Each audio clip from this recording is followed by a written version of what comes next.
Hi friends, my name is Eva Marsh. I just graduated undergrad from UNC Asheville, which is in North Carolina. I did my undergraduate thesis on femqueer women and their experiences with visibility in the queer community and how that impacts the power dynamics in queer relationships. So I really look forward to continuing to study sexuality and implementing that in kind of all of the research that I do and coursework that we'll be doing. I'm in the dual Human Sexuality and Social Work program.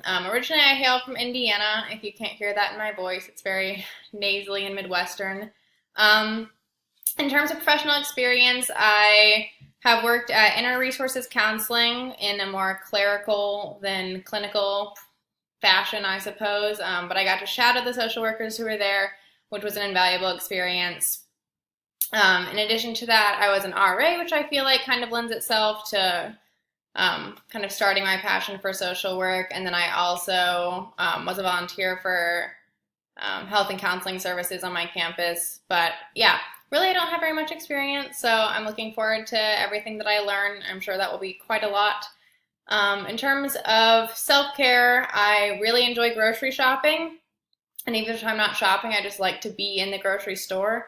I like free samples, and I find it comforting that everything's always structured the same way in the grocery store. So, yeah, if I'm practicing self-care, I'm probably wandering down an aisle somewhere or taking a walk around my neighborhood. Yeah, looking at houses, watching Great British Bake Off. Yeah, basically just alone time. I look forward to meeting all of you, and I hope that this video wasn't too humiliating. Okay, thanks.